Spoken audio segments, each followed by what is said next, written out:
This is an exciting category. This is the one I look forward to each year. It is the sports and performance category. So let's go through them. Yeah, so the interesting thing about sports and performance is they're cars that celebrate the driver, like they're about the driver first, obviously. They're selfish cars. They're about driver first.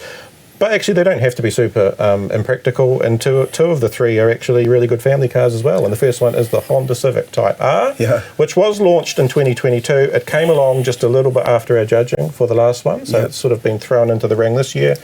We all love the Type R. It's a little bit bigger, but it's wider and lower than the previous one. It's as grunty as ever, 235 kilowatts, fantastic 6-speed manual, probably one of the best manual transmissions in any car at any price. What else can I say? Pure ice. Yeah, pure ice. Pure ice. And that's, we've got, depending on, we're all converted to electric, we love it, but when you get a taste of pure ice, it's wonderful as well. The styling is a bit more on point this time, I feel. It's less kind of extravagant. They've got it right. It's broader appeal. It's a bit more bespoke. Like I think previous Type Rs have been Civics with Tupperware stuck on them. This one is more of a bespoke body shape, and it looks fantastic. I think the 10th generation, the FK8, was almost perfect, and this generation, the FL5, came out, and we thought, how can you improve on that? They did. But they managed to, didn't they? A slightly bigger turbo, a bit more power, smaller flywheel. Just going to say you're a big Honda fan because you know your model codes. Honda people talking model codes. Yeah, sure. Yeah, well, it's 11 generations old, right? So it's a cult classic already in New Zealand. We love it.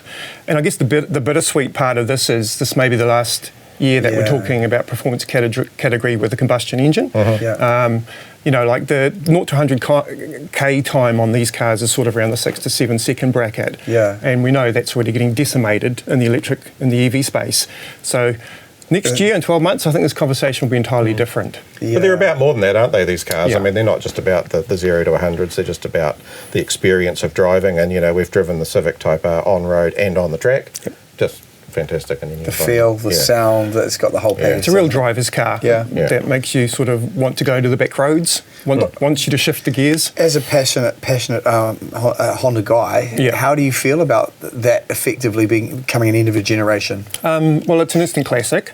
So I think, in 20 years' time, the guys with those in their garage... Guys that have held on to them. As long as you can still buy petrol, it'll be great. What he's saying is take some of that sweet radio money and get yourself a Type R. I tell you, it's not what you think it is, all right? The next finalist. Next finalist is from Toyota's Gazoo Racing division, so GR. It's a brand that we've all come to know really well over the past couple of years. In fact, the GR Yaris was an overall winner in our Car of the Year. I love that car was cool. a winner. As electric was taking over, we still had the heart to give it to a 3-cylinder, 1600 little rally car. It was fantastic. Yeah. So let's talk first about the GR Corolla then, because that's one of the. We've got two finalists from GR in sports category, but the first one is the GR Corolla. It's 75 grand, and it takes that technology from the Yaris and puts it into a Corolla. So it's a bigger package, but it's actually more powerful. So it's just as fast as the Yaris. Yeah. Is it as much fun or less fun or more fun? It depends on what your priorities are. The GR Corolla's got a bit of a softer side. It's got normal road car drive modes, which the Yaris doesn't. The Yaris is really hardcore. Yeah. But on the other hand, it's a bigger car. It's got the Corolla's got a better ride as well. So it's a more comfortable car, but it's still really focused. Like we've done track days in the GR Corolla. It's just absolutely sensational. Yeah. So it's the one you might be able to slip past the missus. This is a family car. If you can get one, because Toyota only sells it, they do batches and they sell them by ballot. So you've literally got to put your name. Wow. Yeah. Which the boss of Toyota New Zealand told us at the launch. It was actually inspired by limited edition high-end sneakers. That's how they sell like high-end Nike sneakers. They do ballots. So good on them. It's fair. You can't roll in with a big check and get one. You've got to. Everyone's equal. And our second GR is the GR86, which is the new version of the little coupe that we all loved 10 years ago when it was launched. It was just the Toyota 86 back then, but now it's the GR86. Much more sort of mature look to this model. It looks more like a really muscular coupe, a lot of Supra in the styling, I think. It's been completely revamped. The biggest change probably, it's got a new engine. It's got a new 2.4 litre engine, which is much more grunty and muscular. Yeah. I just love that Toyotas are cool again. Like it went through that sort of decade of boring, and now they're bringing out some really interesting cars. The 86 is a throwback to the JDM icons like the MR2, the Celica GT4, cars like that. In our generation, have an affinity to that, an emotional connection.